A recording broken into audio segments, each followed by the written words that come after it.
Hello friends, Rajasthan geography की इस online classroom series में एक बार पुनः आप सभी का स्वागत। साथियों, हम राजस्थान ज्योग्राफी के अंतर्गत राजस्थान के अपवाह तंत्र को पढ़ रहे हैं। उसमें हम अब तक आंतरिक अपवाह तंत्र और अरब सागरीय अपवाह तंत्र को पूरा पढ़ चुके हैं। हम अभी बंगाल की खाड़ी के अपवाह तंत्र को पढ़ रहे हैं और जो हमारी पिछली क्लास थी उस क्लास में हमने चंबल नदी की शुरुआत की थी। हमने चंबल और चंबल की सहायक नदियों के बारे में पढ़ा था। आज हम चंबल की एक और महत्वपूर्ण सहायक नदी बनास नदी के बारे में विस्तार से पढ़ने वाले हैं। जो साथी नए आए हैं वो चैनल को सब्सक्राइब करना नहीं भूलें। हमारे इन वीडियोस को आप लगातार शेयर करते रहें। तो साथियों, शुरू करते हैं हम आज का अपना टॉपिक बनास नदी।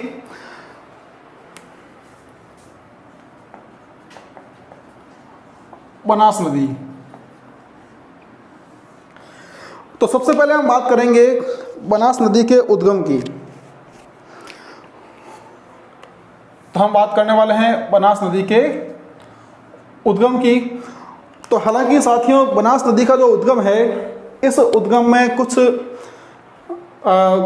मतों में जो इसके उद्गम है उसमें कुछ अभी क्लियर नहीं हो पाया है। यानी इसका जो वास्तविक उद्गम है वह कहीं और है और हम बुक्स में और आरपीएससी द्वारा जो मान्य है वो भी कुछ और है। तो हम अभी उसी को ध्यान में रखते हुए चलेंगे जो आरपीएससी द्वारा मान्य है। तो राजसमंद जिले में स्थित है खमनोर की पहाड़ियाँ। खमनोर की पहाड़ियाँ जहाँ से इस नदी का उद्गम होता है। तो खमनोर की पहाड़ियाँ कहाँ स्थित है? ये हो जाएंगी राजसमंद जिले में, जहाँ से बनास नदी का उद्गम होता है। तो ये हमने बना दी है खमनोर की पहाड़ियाँ जो स्थित है राजसमंद जिले में। तो यहाँ से बनास नदी का उद्गम होता है और यहाँ से निकलकर यह नदी राजस्थान के 6 जिलों में प्रवाहित होने के बाद, ध्यान रखना, हमने इससे पहले चंबल नदी पढ़ी थी, वह भी राजस्थान के 6 जिलों में है। उससे पहले हमने लूणी नदी पढ़ी थी, वह भी राजस्थान के 6 जिलों में प्रवाहित होती है। तो बनास नदी जो है, इस नदी का प्रवाह भी राजस्थान के 6 जिलों में होता है और राजस्थान के 6 जिलों में प्रवाहित होने के बाद यह नदी पहुंचती है सवाई माधोपुर जिले में और सवाई माधोपुर जिले में यह नदी चंबल नदी में मिल जाती है। सवाई माधोपुर का एक स्थान है रामेश्वर घाट, स्थान का नाम हो जाएगा रामेश्वर घाट। ये कहाँ हो जाएगा? ये होगा सवाई माधोपुर में। तो रामेश्वर घाट के निकट जो बनास नदी है, यह बनास नदी चंबल नदी में मिल जाती है। तो हमने इसकी शुरुआत की थी कहाँ से? ये हो जाएगी खमनोर की पहाड़ियाँ। खमनोर की पहाड़ियाँ, और खमनोर की जो पहाड़ियाँ हैं ये स्थित है राजसमंद जिले में। तो हमारा जो मैंने जब क्लास शुरू हुई थी उस समय कहा था कि इसका जो वास्तविक उद्गम है वह खमनोर की पहाड़ियों से कुछ आगे कुंभलगढ़ दुर्ग के निकट वैरोखा मठ एक स्थान है, वैरोखा मठ, जहाँ से इसका वास्तविक उद्गम होता है। लेकिन आरपीएससी द्वारा जो मान्य अभी चल रहा है वह खमनोर की पहाड़ियाँ हैं।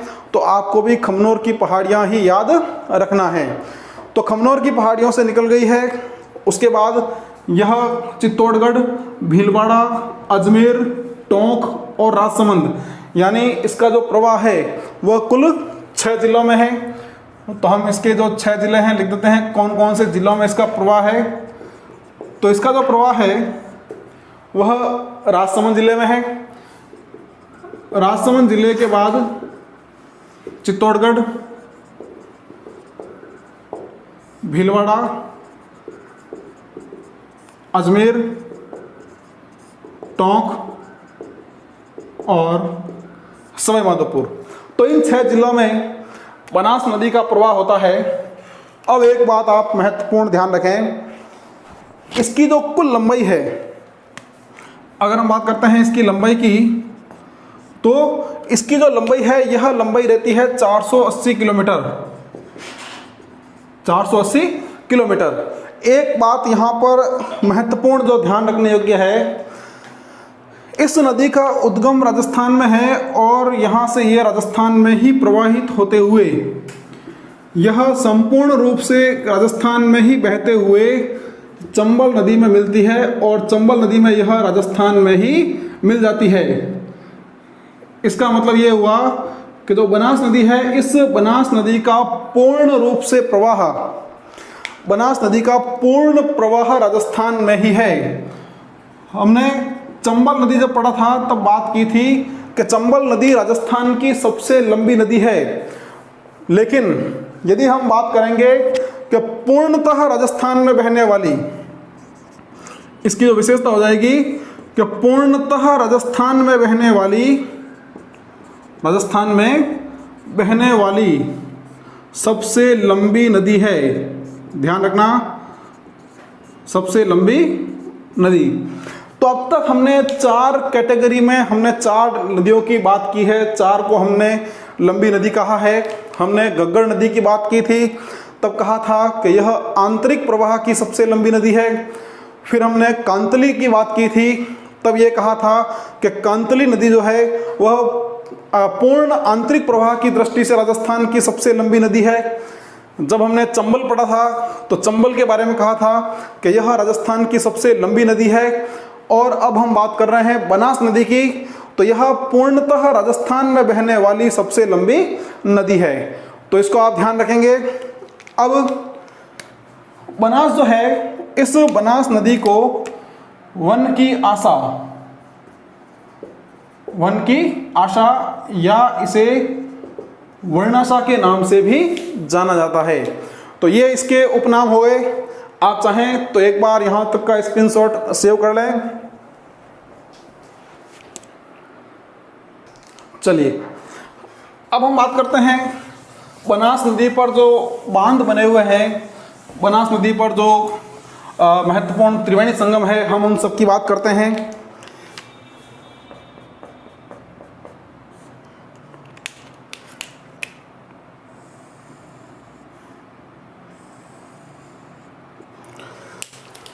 तो ये हो गई खमनोर की पहाड़ियाँ।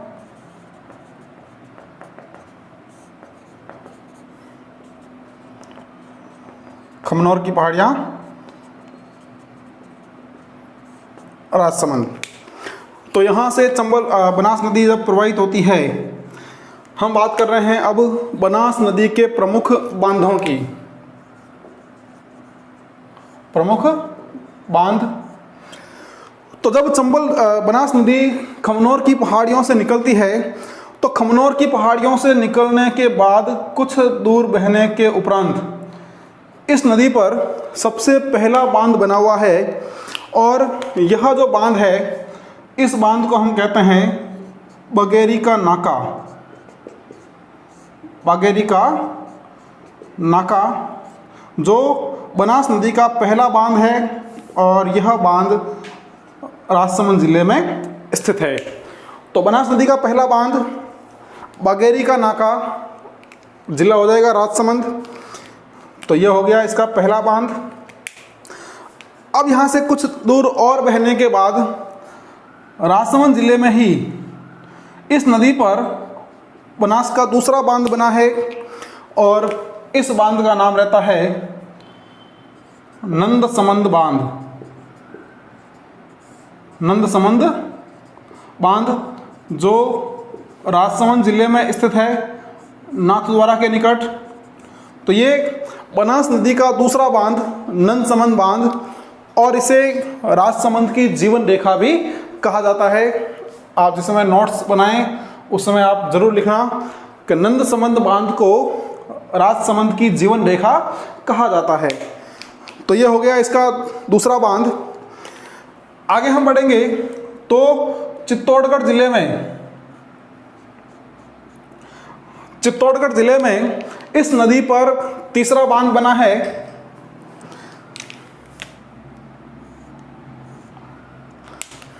जो तीसरा बांध रहता है इस पर चित्तौड़गढ़ जिले में, उसका नाम है मातृकुंडिया बांध। तीसरा जो बांध है ये हो जाएगा मातृकुंडिया बांध, जिला हो जाएगा चित्तौड़गढ़। कोई दिक्कत नहीं। और जो मातृकुंडिया है इसे हम मेवाड़ का हरिद्वार भी कहते हैं। तो ये मातृकुंडिया मेवाड़ का हरिद्वार। उससे आगे हम बढ़ेंगे तो टोंक जिले में बनास नदी का चौथा और सबसे महत्वपूर्ण बांध बना हुआ है और इस बांध का नाम रहता है बिसलपुर बांध। ध्यान रखना साथियों, बनास नदी का सबसे महत्वपूर्ण बांध है ये, सबसे बड़ा बांध भी है टोंक जिले में बिसलपुर बांध। और ये राजस्थान की सबसे बड़ी पेयजल परियोजना है। ध्यान रखना इस बात को, राजस्थान की सबसे बड़ी पेयजल परियोजना है बिसलपुर बांध टोंक जिले में। हम राजस्थान की जब पेयजल परियोजनाएं पढ़ेंगे तब हम बात करेंगे कि इस बांध से राजस्थान के 4 जिलों में पेयजल की आपूर्ति होती है। तो ये हो गया बिसलपुर बांध टोंक में।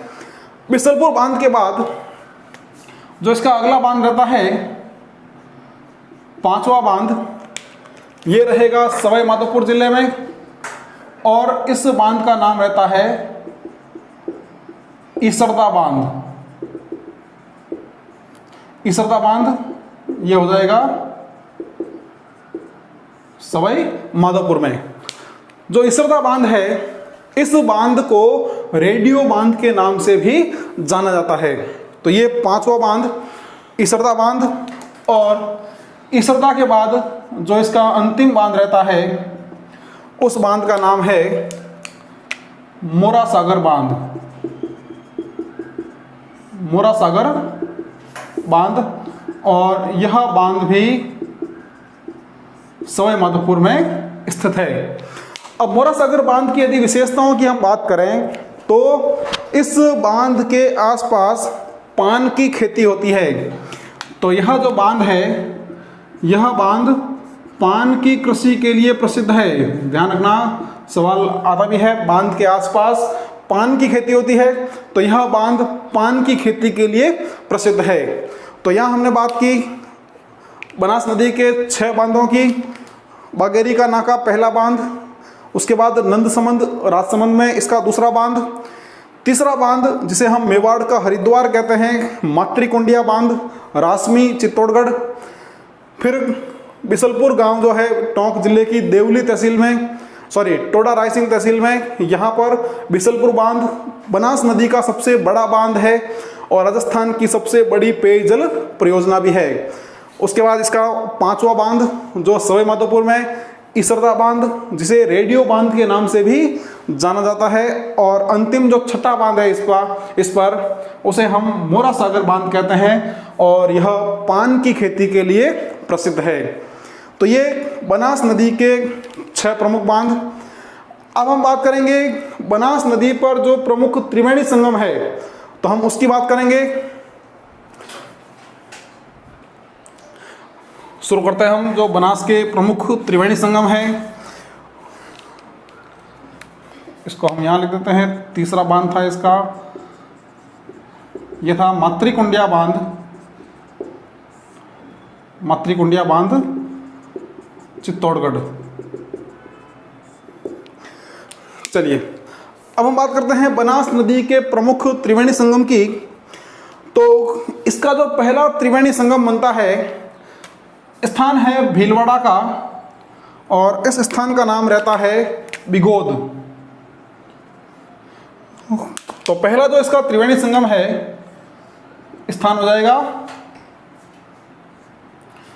बिगोद भीलवाड़ा। बिगोद भीलवाड़ा। तो बिगोद के निकट बनास नदी में 2 नदियां आकर मिलती है। इसमें एक नदी रहती है जो आती है गोगुंदा की पहाड़ियों से, उदयपुर से, और इसका नाम होता है बेड़च। आगे हम इसकी विस्तार से चर्चा करने वाले हैं बेड़च की। तो एक नदी हो जाएगी बेड़च और जो दूसरी नदी यहाँ आके मिलेगी वह भीलवाड़ा से ही आएगी और इसका नाम रहेगा मैनाल। तो यह हो जाएगी मैनाल नदी, यह हो जाएगी बेड़च नदी, और तीसरी जो नदी है यह स्वयं बनास नदी। तो भीलवाड़ा के बिगोद के निकट बनास, बेड़च और मैनाल नदियों का पहला त्रिवेणी संगम यहाँ स्थित है। तो यह हो गया बनास का पहला त्रिवेणी संगम। उसके बाद टोंक जिले का एक स्थान है, स्थान का नाम रहता है राजमहल। स्थान का नाम हो जाएगा राजमहल टोंक। तो राजमहल टोंक जो है यहां पर बनास नदी में आके मिलती है।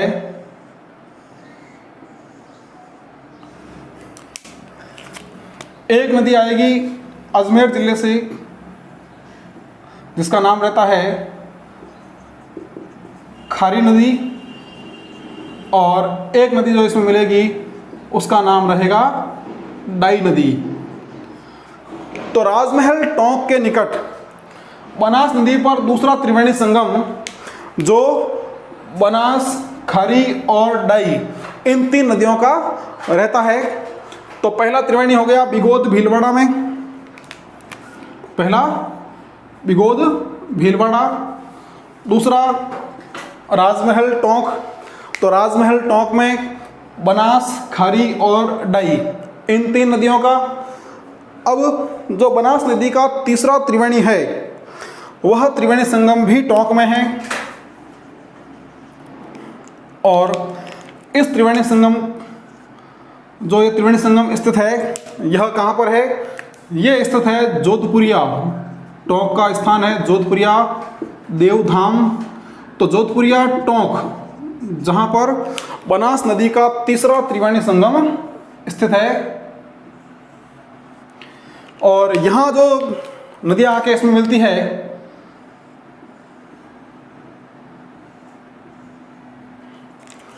बनास में, उसमें एक का नाम रहेगा बांडी नदी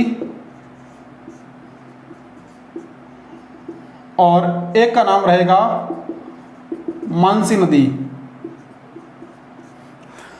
तो देवधाम, जोधपुरिया, टोंक जहाँ पर बनास, बांडी और मानसी इन तीन नदियों का त्रिवेणी संगम। अब उसके बाद बनास का जो अंतिम त्रिवेणी संगम है जो इसका रहता है रामेश्वर घाट सवाई माधोपुर में, जहाँ पर यह चंबल नदी के साथ त्रिवेणी संगम बनाती है, और चंबल और बनास में यहाँ जो तीसरी नदी आके मिलती है उसका नाम रहता है सीप नदी।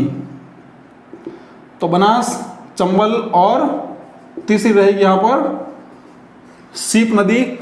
तो इस तरह से बनास नदी के चार त्रिवेणी संगम, और चार में जो पहला त्रिवेणी संगम वो बिगोद भीलवाड़ा के निकट बनास, बेड़च और मैनाल इन नदियों का। उसके बाद राजमहल टोंक में दूसरा त्रिवेणी संगम बनास, खारी और डाई नदियों का। उसके बाद देवधाम, जोधपुरिया, टोंक में तीसरा त्रिवेणी बनास, बांडी और मानसी नदियों का। और रामेश्वर घाट सवाई माधोपुर जहाँ पर बनास का चौथा त्रिवेणी, तो बनास, सीप और चंबल। तो ये चार त्रिवेणी संगम जो है ये बनास नदी पर स्थित है। आप चाहें तो एक बार यहाँ तक का स्क्रीनशॉट सेव कर लें।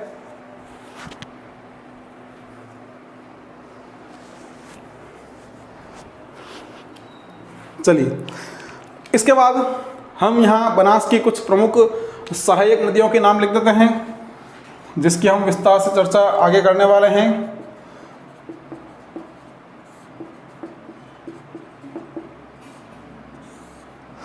तो बनास की जो प्रमुख सहायक नदियां हैं, उन सहायक नदियों में कुछ की बात हमने यहाँ पे की अभी, जैसे बेड़च,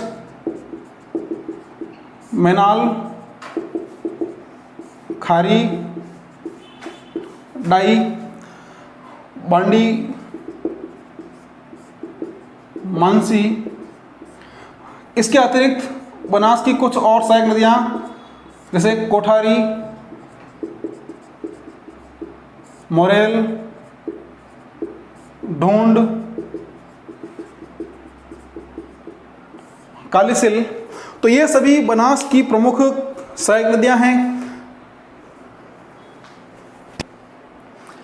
और ये जो सहायक नदियां हैं, इन सहायक नदियों के बारे में हम अगली क्लास में विस्तार से चर्चा करने वाले हैं। आप एक बार यहाँ तक इसे स्क्रीनशॉट के माध्यम से सेव कर लें।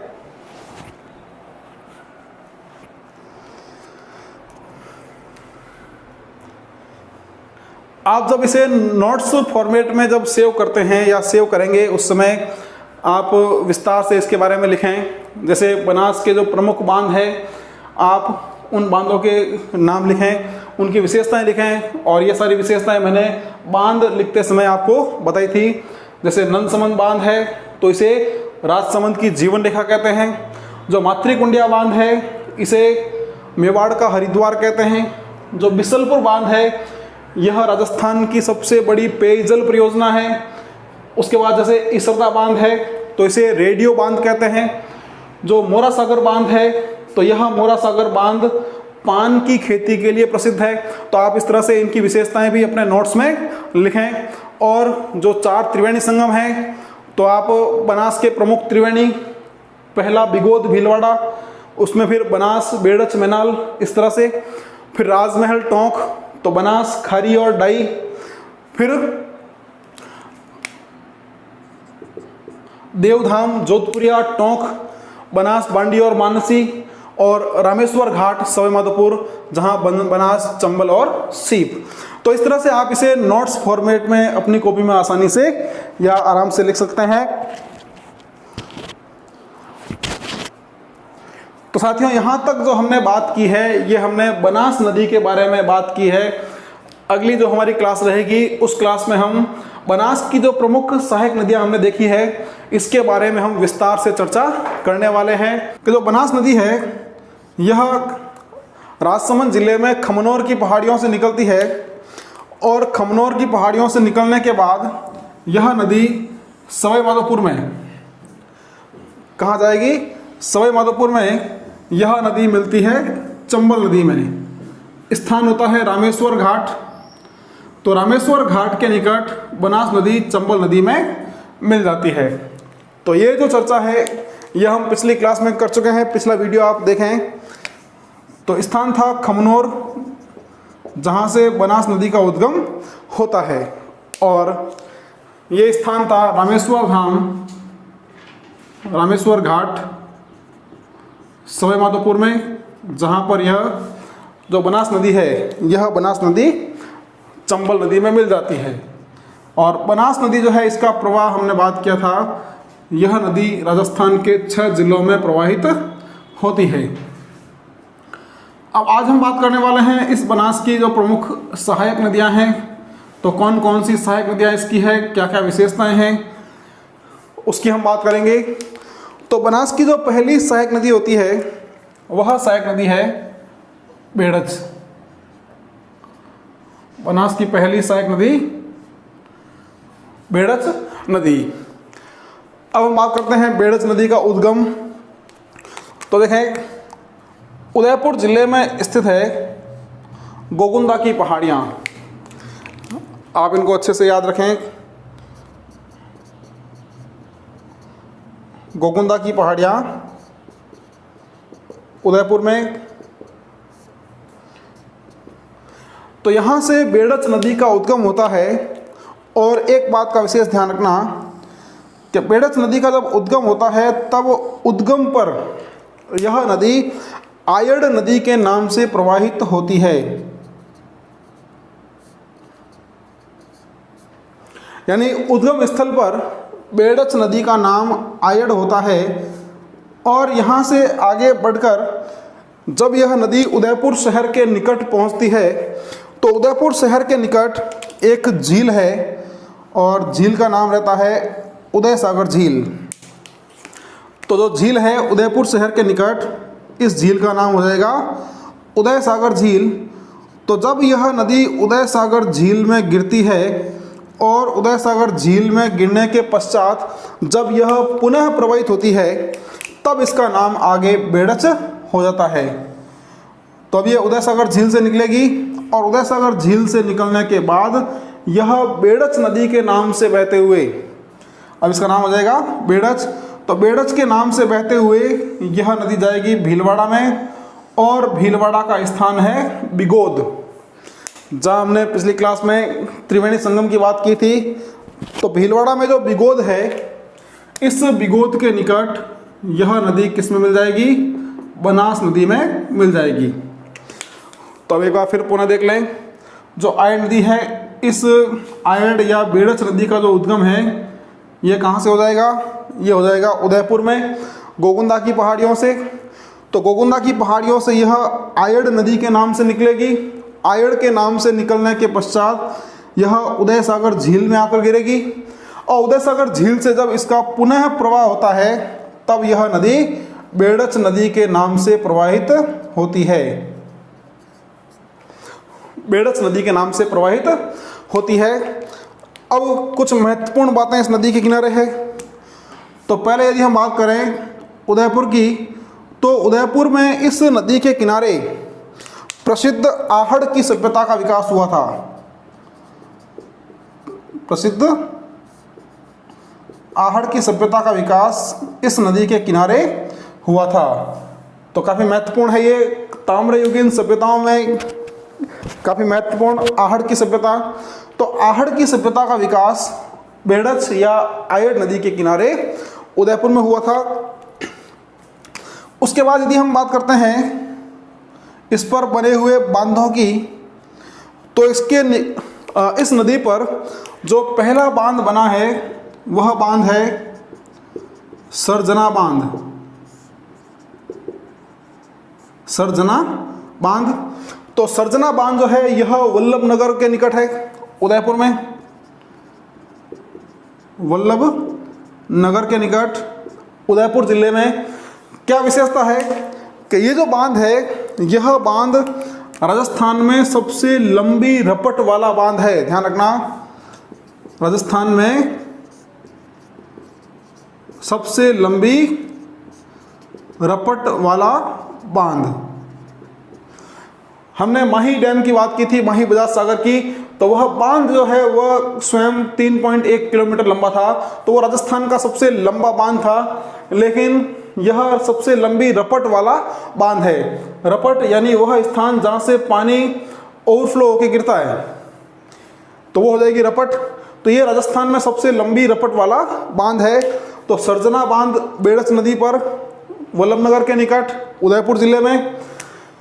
उसी तरह हम जाएंगे चित्तौड़गढ़ जिले में। तो चित्तौड़गढ़ का एक गांव है अप्पावास, और इस अप्पावास गांव के निकट बेड़च नदी पर दूसरा बांध बना है जिसका नाम है गोसुंडा बांध। गोसुंडा बांध ये कहाँ हो जाएगा? अप्पावास चित्तौड़। अप्पावास गांव चित्तौड़, जहां पर गोसुंडा बांध बना है बेड़च नदी पर। तो दो बांध हो जाएंगे, एक सरजना बांध वल्लभनगर उदयपुर में, और दूसरा गोसुंडा बांध अप्पावास गांव चित्तौड़गढ़। तो ये तो हो गई बांधों की बात। अब मध्य प्रदेश में स्थित रतलाम जिला है, और रतलाम जिले में स्थित है जावरा की पहाड़ियाँ। ध्यान देना, मध्य प्रदेश के रतलाम जिले में स्थित है जावरा की पहाड़ियाँ। और जावरा की जो पहाड़ियाँ हैं, यहाँ से एक और नदी का उद्गम होता है। नदी का नाम रहता है गंभीरी, और यह गंभीरी नदी यहाँ से निकलकर चित्तौड़गढ़ में निम्बाहेड़ा के निकट प्रवाहित होते हुए चित्तौड़गढ़ शहर के निकट यह बेड़च नदी में मिल जाती है। तो ये नदी हो गई गंभीरी नदी। गंभीरी नदी कहाँ से आ रही है? ये आ रही है जावरा की पहाड़ियों से, और जावरा की जो पहाड़ियाँ हैं यह रतलाम मध्य प्रदेश में। अब आपको ध्यान रखना है कि यह नदी गंभीरी है। राजस्थान में गंभीर नदी के नाम से एक और नदी है, उसकी हम आगे चर्चा करेंगे। तो बिल्कुल कंफ्यूज नहीं होना है, क्योंकि यहाँ पर ये गंभीरी नदी है। तो मध्य प्रदेश की झावरा की पहाड़ियों से निकलकर गंभीरी नदी चित्तौड़गढ़ शहर के निकट आकर बेड़च नदी में मिल जाती है। तो इन दोनों नदियों के संगम पर, गंभीरी और बेड़च नदियों के संगम पर चित्तौड़गढ़ शहर बसा हुआ है, और इसी चित्तौड़गढ़ शहर में प्रसिद्ध चित्तौड़गढ़ दुर्ग भी स्थित है। चित्तौड़गढ़ दुर्ग, चित्तौड़गढ़ शहर जो है ये कहाँ हो जाएगा? ये चित्तौड़गढ़ शहर में गंभीरी और बेड़च नदियों के संगम पर हो जाएगा। तो ये हमने बात की है बेड़च नदी की, और बेड़च की एक सहायक नदी गंभीरी। अब बनास की एक और सहायक नदी है जिसका नाम रहता है मैनाल। मैनाल नदी। तो बात करते हैं हम मैनाल नदी की।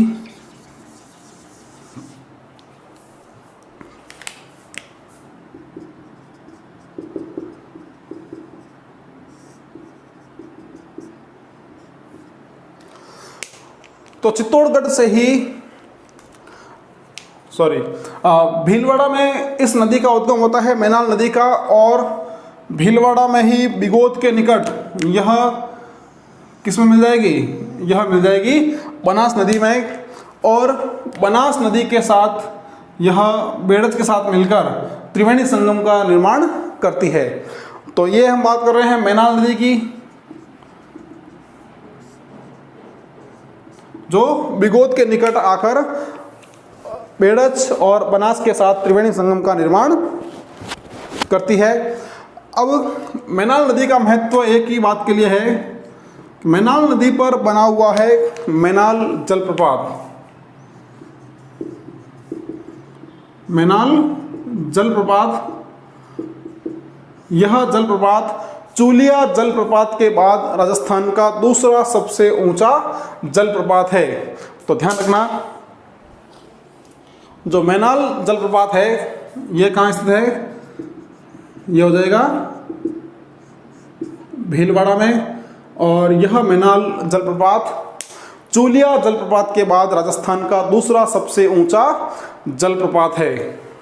कोई दिक्कत नहीं यहाँ तक, किसी तरह की समस्या नहीं। अब हम बात करते हैं बनास की अगली प्रमुख सहायक नदी। तो बनास की अगली जो प्रमुख सहायक नदी है उसका नाम रहता है कोठारी नदी। ये हो जाएगी कोठारी नदी। तो कोठारी नदी जो है इसका उद्गम होता है राजसमंद जिले में। राजसमंद जिले में प्रसिद्ध दिवेर की पहाड़ियां,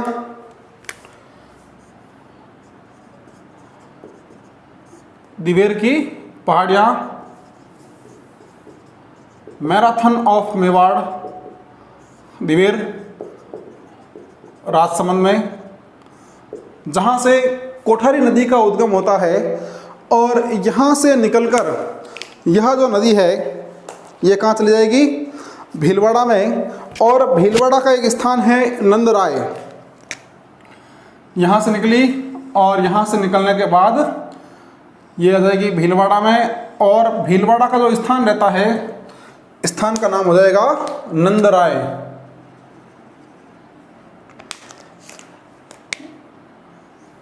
यह हो जाएगा नंदराय भीलवाड़ा। तो भीलवाड़ा में नंदराय के समीप यह कोठारी नदी बनास नदी में मिल जाती है।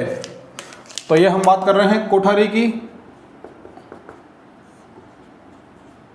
उद्गम इसका महत्वपूर्ण दिवेर की पहाड़ियां, राजसमंद, इसको याद कर लें आप। और नंदराय भीलवाड़ा के समीप यह नदी किसमें मिल जाएगी? बनास नदी में।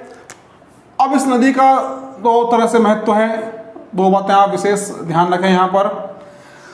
पहला कि भीलवाड़ा के मांडलगढ़ में, भीलवाड़ा के मांडलगढ़ में इस नदी पर एक प्रसिद्ध बांध बना हुआ है, जिस बांध का नाम है मेजा बांध।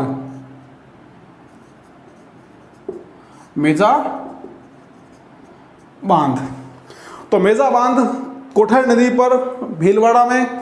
और एक और महत्वपूर्ण बात इसमें वो ये कि भीलवाड़ा में इस नदी के किनारे एक प्रसिद्ध सभ्यता का विकास हुआ था।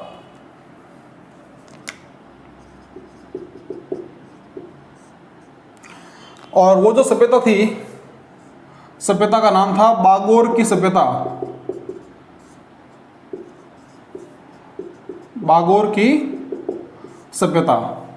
तो सवाल यहां बनता है, नदियों से जो संबंधित सवाल है कैसे बनेगा कि एक तरफ 4 नदियों के नाम देगा, एक तरफ 4 सभ्यताओं के नाम देगा, तो आपको वहां उनको सुमेलित करना है। या यह सभ्यता नाम दे देगा बागोर की सभ्यता कौन सी नदी के किनारे विकसित हुई थी, तो नदी हो जाएगी कोठारी नदी। किस जिले में हुई थी, तो भीलवाड़ा में। कोई दिक्कत नहीं यहाँ तक। इसके बाद जो अगली नदी है बनास की सहायक, उसकी हम बात करेंगे। आप साथ साथ में नोट्स बनाते रहें, व्यवस्थित रूप से इनको लिखते रहें। नदी का नाम लिखें, उसका उद्गम कहाँ से है, वह समाप्त कहाँ हो रही है, उस पर बांध कौन से बने हैं, उसकी सभ्यता कौन सी है, और भी कोई महत्वपूर्ण बात है तो वो आप साथ में ज़रूर लिखते रहें। अगली जो नदी आने वाली है वो है खारी नदी। खारी नदी तो ये बनास की एक और महत्वपूर्ण सहायक नदी है। तो हम बात करते हैं पहले खारी नदी के उद्गम की। तो राजसमंद जिले के अंतर्गत ही, राजसमंद जिले में ही स्थित है बिजराल गांव की पहाड़ियां। बिजराल गांव की पहाड़ियां, जहां से खारी नदी का उद्गम होता है। अब ये खारी नदी यहां से निकलती है राजसमंद से, उसके बाद यह अजमेर जिले में इसका कुछ प्रवाह होगा, और अजमेर जिले में प्रवाहित होने के बाद यह चली जाएगी भीलवाड़ा में, और भीलवाड़ा में बहते हुए यह बनास नदी में मिल जाएगी टोंक जिले में आकर। तो टोंक में जो स्थान रहता है, स्थान का नाम राजमहल, स्थान का नाम हो जाएगा राजमहल टोंक। राजमहल टोंक, जहां पर बनास, खारी और डाई, इन 3 नदियों का त्रिवेणी संगम स्थित है। तो राजसमंद जिले में बिजराल गांव की पहाड़ियों से निकलकर यह नदी भीलवाड़ा, अजमेर में प्रवाहित होते हुए टोंक में राजमहल के निकट यह बनास नदी में मिल जाती है। अब इसके 2 महत्वपूर्ण बातें ध्यान रखें आप खारी नदी में। पहला तो अजमेर जिला। अजमेर जिले में इस नदी पर एक बांध बना हुआ है जिसका नाम है नारायण सागर बांध। नारायण सागर बांध। तो नारायण सागर जो बांध है यह अजमेर जिले में स्थित है, और इसको अजमेर का समुद्र कहा जाता है। अजमेर का समुद्र इसे कहा जाता है। तो नारायण सागर बांध खारी नदी पर अजमेर जिले में, याद हो जाएगा, कोई दिक्कत नहीं, किसी तरह की समस्या नहीं। उसके बाद इस नदी का प्रवाह जो है वो भीलवाड़ा में होता है। भीलवाड़ा के 2 प्रमुख कस्बे इस नदी के किनारे बसे हुए हैं। कौन कौन से कस्बे हैं देखते हैं। तो इसके किनारे पर जो पहला कस्बा है वह पहला कस्बा रहता है आसिंद। पहला कस्बा इसके किनारे है वो है आसिंद। और आसिंद में इस नदी के किनारे एक प्रसिद्ध मंदिर बना हुआ है जिसे हम देव नारायण मंदिर के नाम से जानते हैं। देव नारायण मंदिर या सवाई भोज। तो देव नारायण मंदिर जो है वो आसिंद कस्बे में खारी नदी के किनारे स्थित है। इसी तरह एक और कस्बा है भीलवाड़ा का जो इस नदी के किनारे है, और वह रहता है शाहपुरा। दूसरा कस्बा जो है शाहपुरा भीलवाड़ा। और इस शाहपुरा में भी खारी नदी के किनारे एक प्रसिद्ध मंदिर बना हुआ है जो शिव और सूर्य का संयुक्त मंदिर है। शिव और सूर्य का संयुक्त मंदिर है जिसे कहते हैं मार्तंड भैरव मंदिर। मार्तंड भैरव मंदिर किसका है ये? सूर्य और शिव का संयुक्त मंदिर है। तो शाहपुरा भीलवाड़ा में मार्तंड भैरव मंदिर सूर्य और शिव का ये संयुक्त मंदिर है। आसिंद में देवनारायण मंदिर और अजमेर में नारायण सागर बांध जो है खारी नदी पर स्थित है। तो ये हमने बात की है खारी नदी की जो राजसमंद में बिजराल गांव की पहाड़ियों से निकलती है।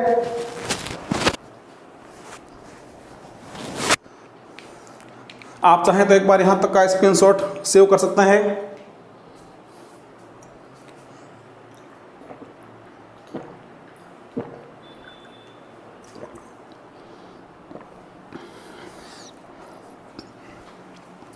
चलिए आगे बढ़ते हैं हम। बनास की एक और सहायक नदी है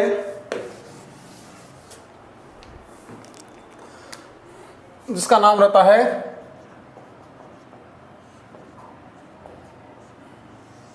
मोरेल नदी।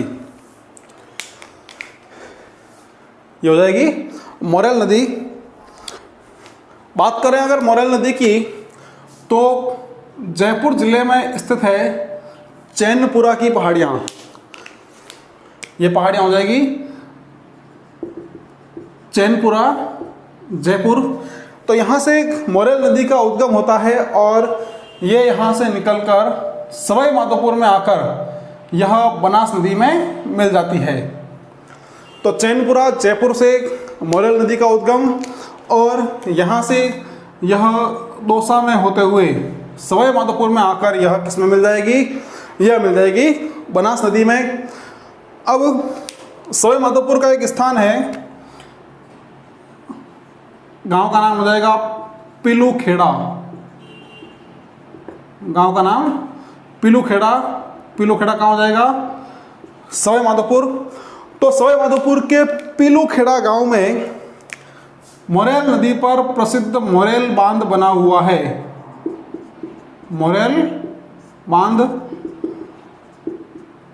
तो मोरेल बांध पिलू खेड़ा सवाई माधोपुर, कोई दिक्कत नहीं।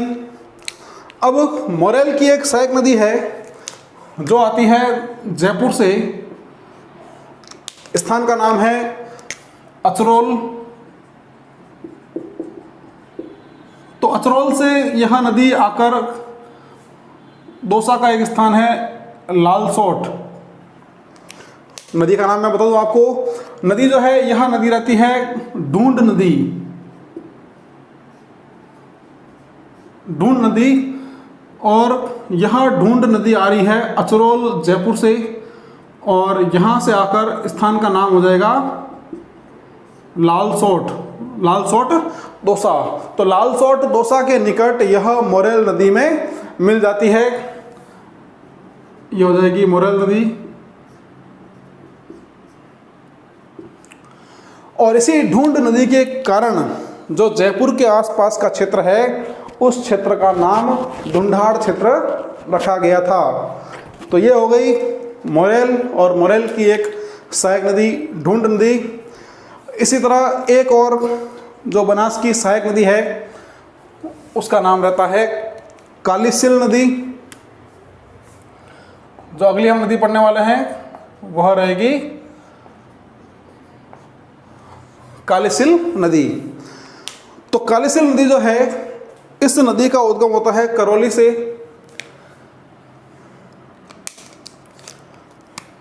उद्गम हो जाएगा करौली से और करौली से निकलकर यह नदी भी सवाई माधोपुर में आकर बनास नदी में मिल जाती है। अब क्या महत्व है इस नदी का उसको आप समझें। ये हम बात कर रहे हैं कालीसिल नदी की। तो कालीसिल नदी जो है यह करौली से निकलकर सवाई माधोपुर में आकर बनास नदी में मिल जाती है। अब इसका एक ही महत्व आप ध्यान रखें कि यह नदी जो है यह केला देवी अभयारण्य से होकर गुजरती है, और केला देवी अभयारण्य में इस नदी के किनारे स्थित है त्रिकूट पर्वत हो जाएगा, त्रिकूट पर्वत। और उस त्रिकूट पर्वत पर प्रसिद्ध केला देवी का मंदिर बना हुआ है। केला देवी का मंदिर बना है, तो ध्यान रखना केला देवी का मंदिर जो है यह त्रिकूट पर्वत पर बना है, कालीसिल नदी के किनारे करौली में है। ये बनास नदी की कुछ प्रमुख सहायक नदियां हैं। आप चाहें तो इसका एक बार स्क्रीनशॉट सेव कर लें।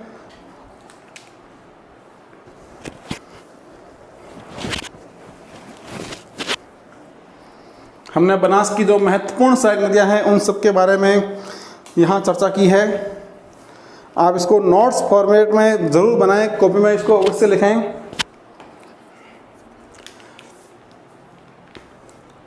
तो यहाँ तक हमारी जो है बनास और उसकी प्रमुख सहायक नदियाँ पूर्ण हुई।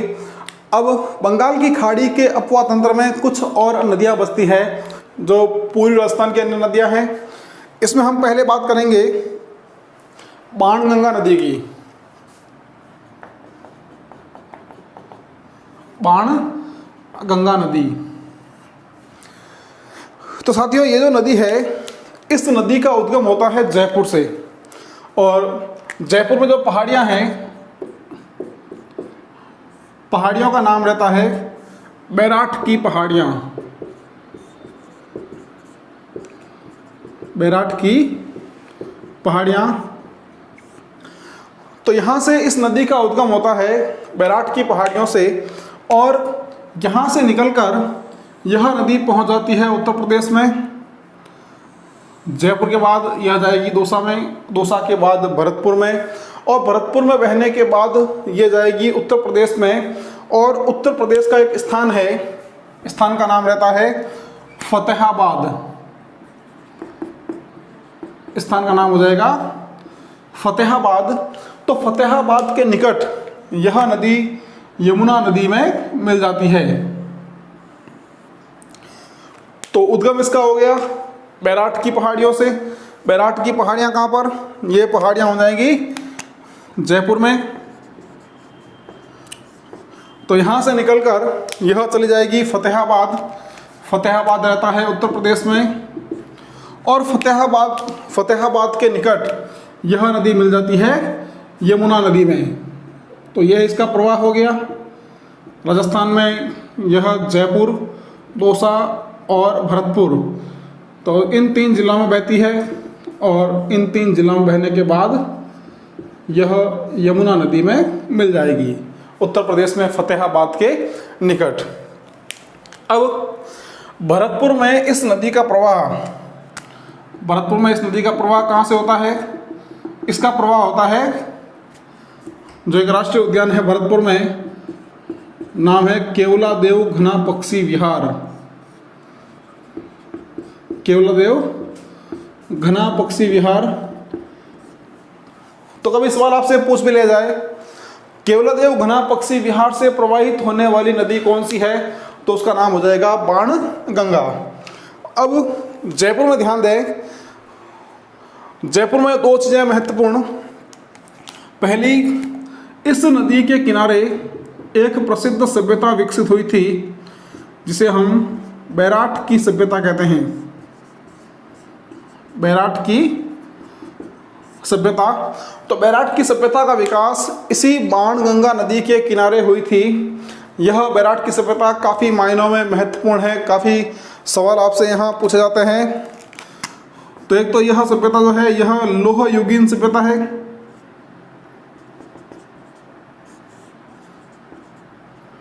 लोह युगीन सभ्यता है। साथ ही साथ जो बैराठ की सभ्यता है यह सभ्यता मौर्यकालीन, यानी जो अशोक है, अशोक का एक प्रसिद्ध शिलालेख यहाँ से प्राप्त हुआ था जिसे हम भाब्रू शिलालेख कहते हैं। तो भाब्रू शिलालेख जिसका संबंध अशोक से है, मौर्यकालीन यह शिलालेख है। और यह शिलालेख काफ़ी महत्वपूर्ण रहता है क्योंकि इस शिलालेख में अशोक की निष्ठा को बताया गया है। और निष्ठा किस में बताई गई है? यह बताई गई है धम्म, संघ और बुद्ध में। तो अशोक की निष्ठा को धम्म यानी धर्म, संघ मतलब राज्य और बुद्ध मतलब बौद्ध में अशोक की निष्ठा को इस शिलालेख के अंतर्गत बताया गया है। तो यह बैराट की जो सभ्यता है, एक और महत्वपूर्ण यहाँ पर शंख लिपि भी आपको देखने को मिलती है। तो कई मायनों में यह बैराट की सभ्यता महत्वपूर्ण है और इस बैराट की सभ्यता का विकास बाणगंगा नदी के किनारे जयपुर में हुआ था। तो यह महत्वपूर्ण। उसके बाद इस नदी पर एक प्रसिद्ध बांध बना हुआ है जयपुर में और बांध का नाम रहता है रामगढ़ बांध। रामगढ़ बांध कहाँ हो जाएगा? ये हो जाएगा जयपुर में। तो रामगढ़ बांध बाणगंगा नदी पर बना हुआ है। तो ये इस नदी की कुछ प्रमुख विशेषताएं। और हम बात करें अगर इस नदी के अन्य नामों की, तो महाभारत कालीन से ही इस नदी की जो है महत्ता बताई गई है। कहा जाता है कि जिस समय वनवास हुआ था पांडवों को, तो वो इस क्षेत्र में विराट नगर क्षेत्र में रहे थे और अर्जुन की तीर के लगने से इस नदी का उद्गम माना जाता है। इसलिए इस नदी को अर्जुन की गंगा भी कहा जाता है। इसे अर्जुन की गंगा भी कहा जाता है। इस नदी को ताला नदी कहा जाता है और इस नदी को रुंडित नदी भी कहा जाता है। तो ये बाणगंगा नदी के कुछ प्रचलित उपनाम। आप चाहें तो एक बार यहाँ तक की बातों को सेव कर लें।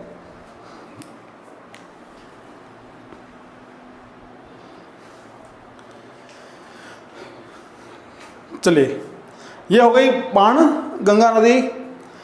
अब इसके बाद एक और नदी महत्वपूर्ण रहती है जिसकी हम चर्चा करने वाले हैं और वह नदी है गंभीर नदी।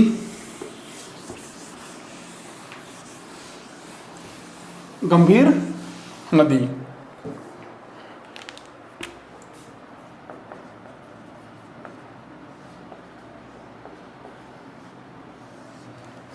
गंभीर नदी। तो गंभीर नदी जो है, इस नदी का इसका उद्गम होता है करौली तहसील की पहाड़ियों से। करौली जिले में करौली तहसील की पहाड़ियों से इस नदी का उद्गम होता है। अब यहाँ से निकलेगी और यहाँ से निकलने के बाद ये नदी भी भरतपुर में प्रवाहित होते हुए उत्तर प्रदेश में पहुँच जाएगी और उत्तर प्रदेश में जाकर यह नदी यमुना नदी में मिल जाएगी। इसका मतलब ये नदी भी यमुना की सहायक नदी है। तो उद्गम इसका हो गया करौली की पहाड़ियाँ, करौली में, और उत्तर प्रदेश में जाकर यह यमुना नदी में मिल जाती है। और उत्तर प्रदेश का जो स्थान जहाँ पर यह यमुना में मिलती है उसका नाम रहता है मैनपुरी। मैनपुरी उत्तर प्रदेश। तो मैनपुरी के निकट यह नदी किस में मिल जाएगी? यह मिल जाएगी यमुना नदी में। तो उद्गम करौली तहसील की पहाड़ियाँ करौली जिले में और समाप्त हो जाएगी मैनपुरी उत्तर प्रदेश में यह यमुना नदी में। अब दो चीज़ें महत्वपूर्ण। इस नदी का प्रवाह भी केवलादेव घना पक्षी विहार में या केवलादेव घना पक्षी विहार से होता है।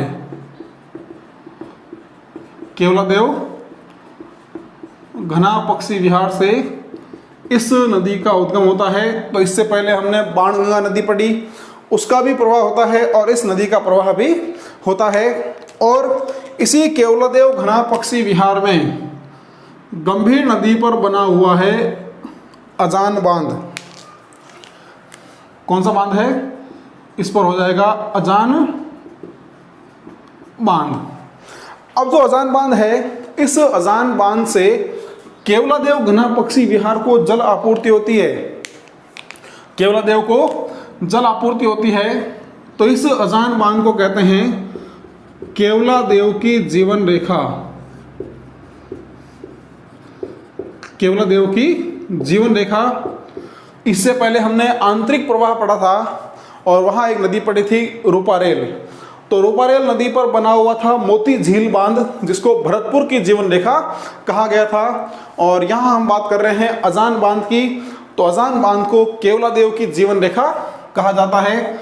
और इस अजान बांध के निकट ही यहाँ स्थित है पाइथन पॉइंट। पाइथन पॉइंट, जहाँ आप अजगर देख सकते हैं, सांपों की जो एक प्रजाति है पाइथन।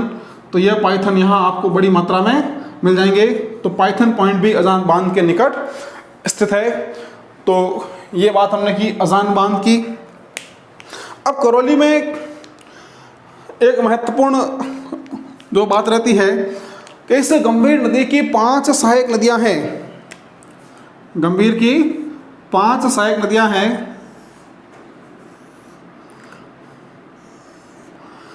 कौन कौन सी सहायक नदियां हैं? ये रहती है अटा, मांची, भद्रावती, भैंसावर और बरखेड़ा। तो गंभीर की ये 5 सहायक नदियां हैं और इन 5 सहायक नदियों के संगम पर, इन 5 सहायक नदियों के संगम पर एक प्रसिद्ध बांध बना हुआ है। इस बांध का नाम है पांचना बांध। पांचना बांध। तो यह जो पांचना बांध है, यह पांचना बांध राजस्थान में मिट्टी से बना, मिट्टी से निर्मित सबसे बड़ा बांध है। ध्यान रखना मित्रों, मिट्टी से निर्मित यह राजस्थान का सबसे बड़ा बांध है, पांचना बांध। कई बार एग्जाम में आता है।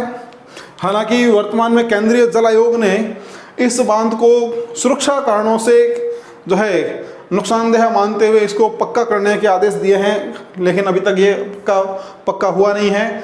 आने वाले समय में यह सीमेंट और कंक्रीट से पक्का हो जाएगा, लेकिन तब तक यह मिट्टी से निर्मित है और मिट्टी से निर्मित यह राजस्थान का सबसे बड़ा बांध है। तो ध्यान रखें, पांचना बांध। पांचना बांध कहाँ पर है? ये हो जाएगा करौली में, राजस्थान का मिट्टी से निर्मित सबसे बड़ा बांध। अब इन 5 नदियों में से जो भद्रावती नदी है, इस भद्रावती नदी के टूटने से कई बार यहाँ बाढ़ें आती है।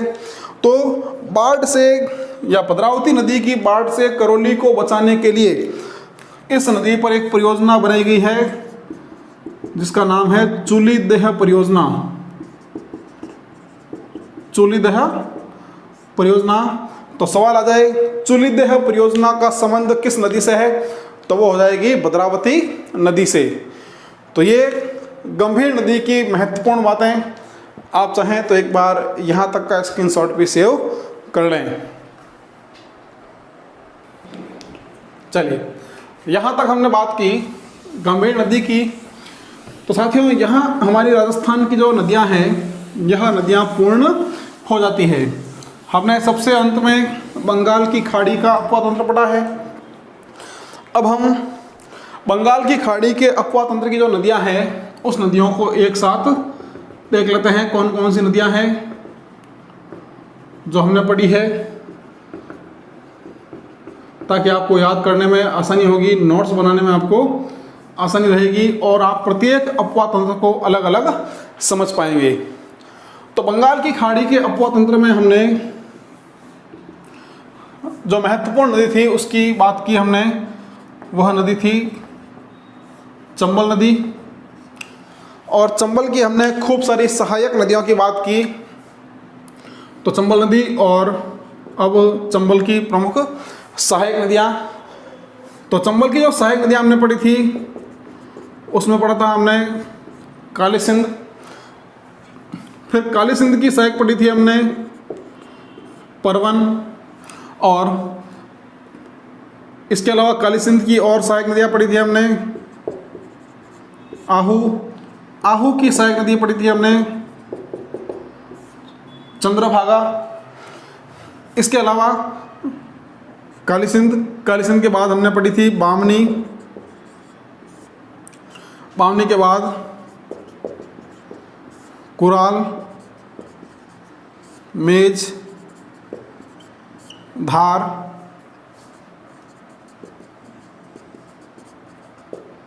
आलनिया। मैं यहाँ लिख देता हूँ चंबल की और सहायक नदियाँ,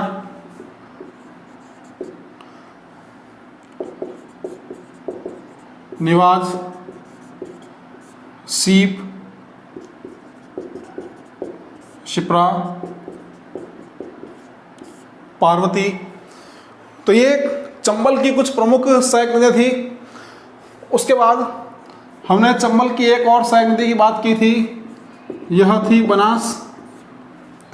तो ध्यान रखना, चंबल से जो हम तीर यहाँ लेके आ रहे हैं, इसका मतलब ये सभी चंबल की सहायक है।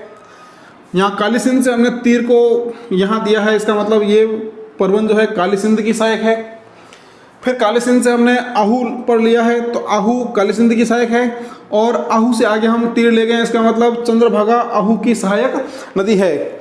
उसके बाद यहाँ से हमने इसको यहाँ तक लिया है, इसका मतलब ये सभी जो नदियाँ हैं, ये सभी नदियाँ चंबल की सहायक नदी है। उसके बाद यहाँ से हम आए हैं, इसका मतलब बनास भी चंबल की सहायक नदी है। फिर बनास की हमने खूब सारी सहायक नदियाँ पढ़ी थी। इसके अंतर्गत हमने बात की थी कोठारी नदी की, मैनाल, बेड़च, खारी, बांडी,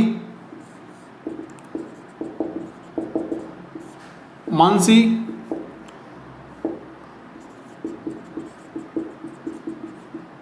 कालीसिल, मोरेल, डाई, और मोरेल की एक सहायक नदी की बात की थी हमने, वह थी ढूंढ। तो ये बनास की प्रमुख सहायक नदियाँ। तो ये जो सारा तंत्र है, यह चंबल नदी का तंत्र है। उसके बाद बंगाल की खाड़ी के अपवा तंत्र में हमने बात की थी दूसरी नदी, जो थी बाणगंगा नदी, और इसकी तीसरी नदी की हमने बात की थी, यह थी गंभीर नदी। और गंभीर की हमने कुछ सहायक नदियाँ की बात की थी अभी, वह थी अटा, मंची, भद्रावती, भैंसावर और बरखेड़ा। तो ये सभी बंगाल की खाड़ी के अपवा तंत्र की प्रमुख नदियां हैं। अब आप चाहें तो एक बार यहाँ तक का स्क्रीनशॉट सेव कर लें।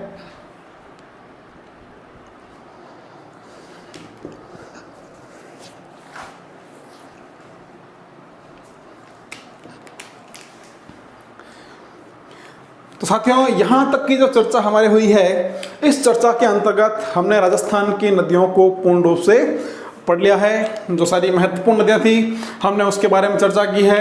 तीनों ही अपवा तंत्र के अंतर्गत आंतरिक अपवा तंत्र पढ़ा था हमने, उसके बाद अरब सागरीय अपवा तंत्र पढ़ा था, और आज हमने बंगाल की खाड़ी के अपवा तंत्र को पूर्ण किया है। आप लगातार इन वीडियोज़ को देखते रहें, इसका रिविज़न करते रहें, और इस जो क्लासरूम को है आप नोट्स फॉर्मेट में अपनी कॉपी में ज़रूर लिखते रहें। अगली जो क्लास होने वाली है वो बहुत महत्वपूर्ण क्लास होने वाली है, क्योंकि उस क्लास में हम बात करने वाले हैं आरपीएससी और अधीनस्थ चयन बोर्ड की जो विभिन्न भर्ती परीक्षा है, जो पिछले कुछ वर्षों में हुई है, और उन परीक्षा में जो नदी संबंधी जो टॉपिक के सवाल पूछे गए हैं, जो महत्वपूर्ण सवाल अलग अलग पैटर्न के जो पूछे गए हैं, हम उन सभी सवालों पर चर्चा करने वाले हैं। और साथ ही जो महत्वपूर्ण सवाल आगामी भर्ती परीक्षाओं में पूछे जाने वाले हैं, हम उसके पैटर्न की भी चर्चा करने वाले हैं। तो अगली जो क्लास रहेगी काफ़ी महत्वपूर्ण रहेगी, आप देखना नहीं भूलें। इन क्लासों का आप बार बार रिविजन करते रहें, अधिक से अधिक मित्रों तक इसे शेयर करते रहें, इस चैनल को सब्सक्राइब करना नहीं भूलें। अगली क्लास के साथ बहुत जल्द हम फिर मिलने वाले हैं, तब तक के लिए बहुत बहुत धन्यवाद। Thank you.